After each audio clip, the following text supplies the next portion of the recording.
ಈ ಟೆರರಿಸ್ಟ್ಗಳು ಸ್ಫೋಟ ಮಾಡೋಕೆ ಆಯ್ಕೆ ಮಾಡೋ ಟಾಪ್ ಸಿಟಿಗಳಲ್ಲಿ ಬೆಂಗಳೂರು ಕೂಡ ಒಂದು.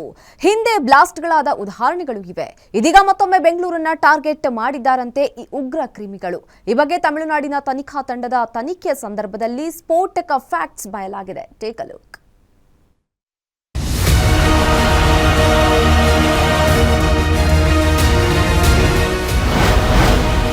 ಮತ್ತೆ ಬೆಂಗಳೂರು ಟಾರ್ಗೆಟ್ ಮಾಡಿದ್ನ ಶಂಕಿತ ಉಗ್ರ. ಮಲ್ಲೇಶ್ವರಂ ಬಿಜೆಪಿ ಕಚೇರಿ ಘಟನೆ ನಂತರ ಮತ್ತೆ ಸಿಟಿ ಟಾರ್ಗೆಟ್.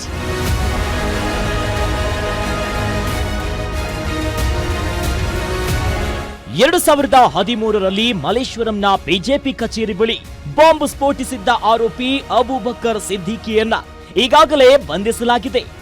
60 ವರ್ಷದ ಶಂಕಿತ ಉಗ್ರರನ್ನ ತಮಿಳುನಾಡು ಎಟಿಎಸ್ ತಂಡ ಅರೆಸ್ಟ್ ಮಾಡಿ ತೀವ್ರ ವಿಚಾರಣೆಯನ್ನ ನಡೆಸುತ್ತಿದೆ. ತನಿಖೆ ವೇಳೆ ಸ್ಫೋಟಕ ವಿಚಾರಗಳು ಹೊರಬರ್ತಿದ್ದು ಮತ್ತೆ ಬೆಂಗಳೂರು ಟಾರ್ಗೆಟ್ ಮಾಡಿದ್ದ ಅನ್ನೋ ಶಂಕೆ ಮೂಡಿದೆ. ಹೀಗಾಗಿ ತಮಿಳುನಾಡು ಟೀಮ್ ಜೊತೆ ಕರ್ನಾಟಕ ರಾಜ್ಯ ಭಯೋತ್ಪಾದಕ ನಿಗ್ರಹ ದಳ ಸಂಪರ್ಕದಲ್ಲಿದ್ದು ಮಾಹಿತಿಯನ್ನ ಕಲೆ ಹಾಕ್ತಿದೆ. ಅಂದಹಾಗೆ ಮಲ್ಲೇಶ್ವರಂನ ಬಿಜೆಪಿ ಕಚೇರಿ ಬ್ಲಾಸ್ಟ್ ಮಾಡಿದ್ದ ನಟೋರಿಯಸ್ ಉಗ್ರ ಅಬೂಬಕರ್ ಸಿದ್ದಿಕಿ ಹಲವು ಸ್ಫೋಟಗಳ ಮಾಸ್ಟರ್ ಮೈಂಡ್. ಕೆಲವರ ಜೊತೆ ಸೇರಿ ಮತ್ತೆ ದಕ್ಷಿಣ ಭಾರತದ ಹಲವು ನಗರಗಳಲ್ಲಿ ಬ್ಲಾಸ್ಟ್ ಮಾಡಲು ಪ್ಲಾನ್ ಮಾಡಿದ್ದ ಅನ್ನೋದು ತನಿಖೆಯ ವೇಳೆ ಗೊತ್ತಾಗಿದೆ.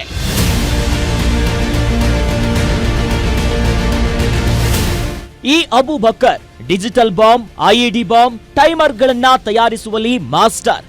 ಈತನ ಬಂಧನದ ವೇಳೆ ಸ್ಫೋಟಕ ವಸ್ತುಗಳು, ಡಿಜಿಟಲ್ ಟೈಮರ್ ಸೇರಿ ಹಲವು ವಸ್ತುಗಳು ಸಿಕ್ಕಿದ್ವು. ಎಲೆಕ್ಟ್ರಾನಿಕ್ ಬಾಂಬ್ಗಳನ್ನ ತಯಾರಿಸೋದ್ರಲ್ಲಿ ಪಂಟರ್ ಆಗಿರುವಂತ ಅಬೂಬಕರ್ ಬಳಿ ಎಲೆಕ್ಟ್ರಾನಿಕ್ ಡಿವೈಸ್ಗಳು, ಟೈಮರ್, ನೆಟ್ಗಳು ಜೊತೆಯಲ್ಲಿ ಹ್ಯಾಂಗಿಂಗ್ ಸಾಫ್ಟ್ವೇರ್ಗಳು ಸಿಕ್ಕಿದ್ವು.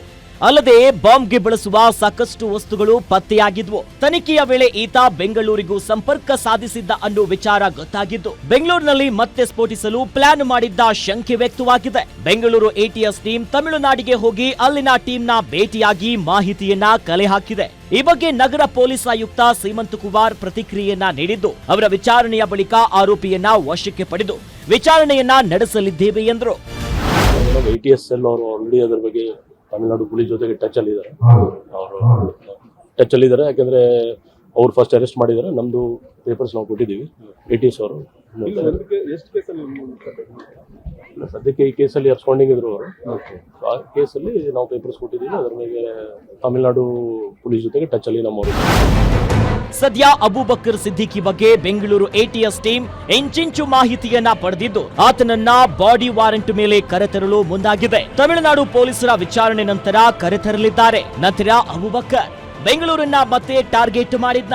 ಆತನಿಗೆ ಇಲ್ಲಿ ಸಹಾಯ ಮಾಡ್ತಿರೋದ್ಯಾರು, ಸ್ಫೋಟಕಗಳ ಸಮೇತ ಸ್ಕೆಚ್ ನಡೆದಿತ್ತ ಅನ್ನೋದರ ಕಂಪ್ಲೀಟ್ ತನಿಖೆ ನಡೆಯಲಿದೆ. Ajay Kumar, crime bureau, guarantee news, Bengaluru.